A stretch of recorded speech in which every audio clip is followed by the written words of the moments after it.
I like to have some good, thoughtful conversations with our mutual friend Hillary Kramer Of about the course. markets, and I tend from time to time to look at things that are overvalued when Hillary looks at them as under for things that are undervalued. So I always enjoy her perspective. But I Yeah. know today you wanted to talk about what retailers are doing to stay in business.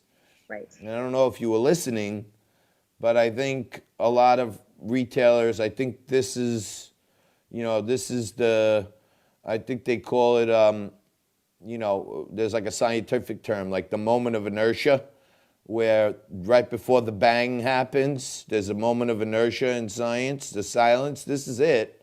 And I don't Yes. think a lot of malls and retailers are going to even reopen. I really don't.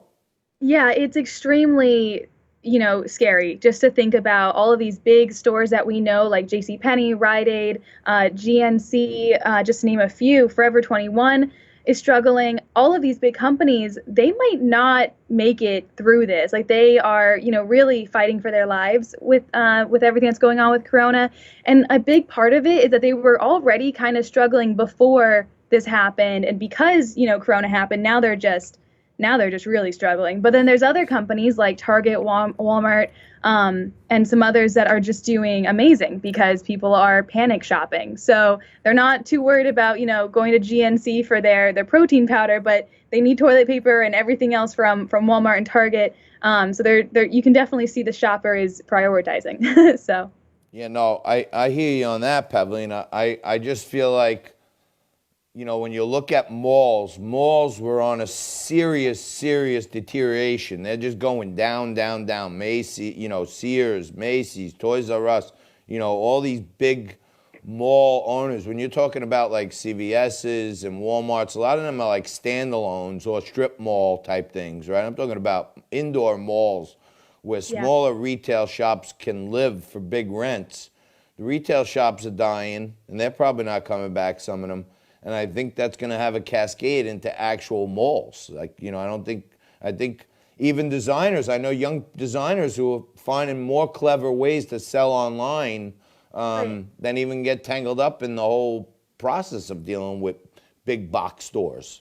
Yeah, we're not even going to see malls reopen for a while. So all of the stores in there are going to be struggling because that's a big hotspot for a lot of people to come together. And so that's just not going to be happening. But a lot of, like you were saying, designers, and I even interviewed a couple local, New York designers on my podcast about how they're reaching out through social platforms, through Etsy, to get their face masks out, to get their products out to people, because that's what everyone's doing. Everyone's on social media right now, and that's the best way to reach them because they're not, walking around. I actually was running up. I was like going for like my morning run, and I ran all the way up to Soho, and like just to see Soho, which is a huge there's stores everywhere, and they were all closed.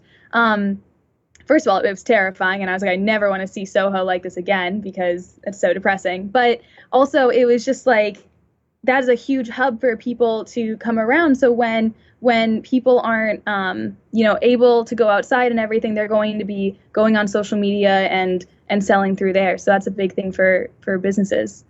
So, what's cool right now? Because you usually know all the cool stuff. Like, you knew about TikTok before anybody, Yes. like, all the cool stuff. I found this thing that is like a competitor to Zoom called House Party. Some of Oh, my house friends are party's good. using it. I don't know if you heard about that, but I have. it was a good House find for me. Yeah, I've heard about. Okay, I actually remember hearing about House Party before FaceTime had the multiple screens. This was probably back in high school when House Party became like a big thing for me. So, maybe 5, 6 years ago at this point.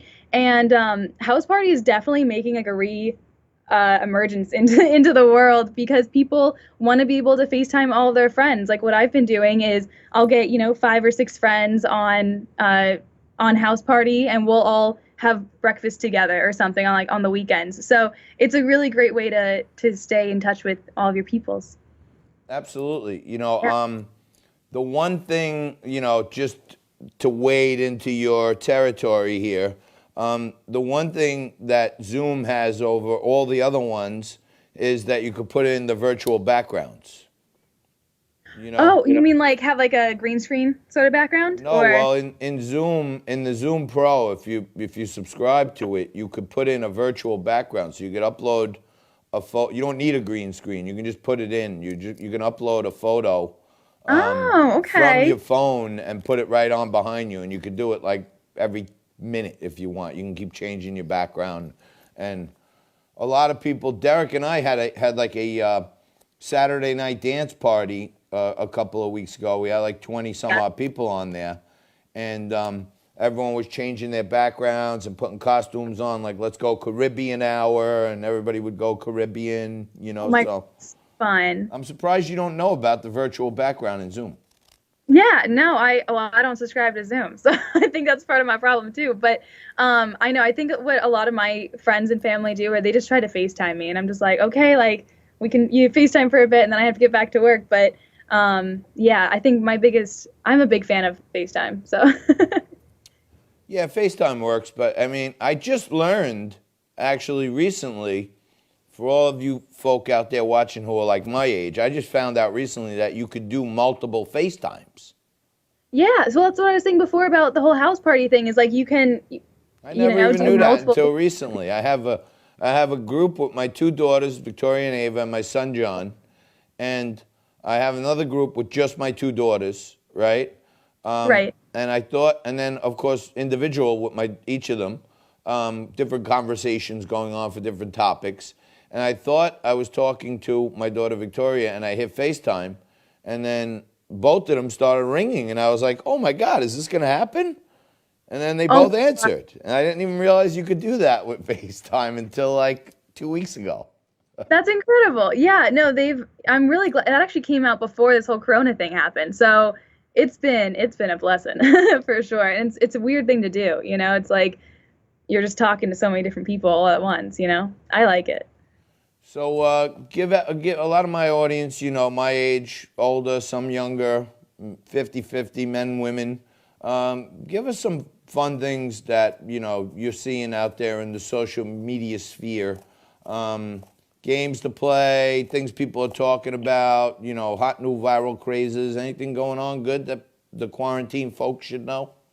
Yeah, definitely. Well, I think a lot of us are starting to get cabin fever, and a lot of us are, starting to get very antsy in the home, or maybe like the kids are being annoying or something. So I think, you should either pick up TikTok. TikTok has been a lot of fun and definitely is time consuming for a lot of people. But something I've been doing to kind of ease my mind is either I'm watching TV, reading, working. But I've started like Duolingo is like super great when you're like just bored and sitting on the couch. Like I'm trying to learn French. So I would totally recommend that What's to the everyone. site called? What is it? It's an app on your phone, and it's called Duolingo. Dual, Dual. I think it's Duo lingo, like Oh, yeah, Duolingo. Duolingo. Yeah. Duolingo. Okay, And it's awesome. Like you might as well come out of quarantine on the other side with some new skill, or maybe you're working out or something. By the way, if you need some at-home workouts like that are free, online, virtual, whatever, Peloton is awesome. ClassPass has a lot of great ones. Those are the main ones I use. But they have like really great like strength, HIIT, cardio kind of workouts. If you're in need of some of those. But yeah, it's a it's an interesting time during this whole quarantine thing. I think a lot of people are, all over. They're just all over social media and trying to keep themselves entertained. But it's important to come out of all of this with something else.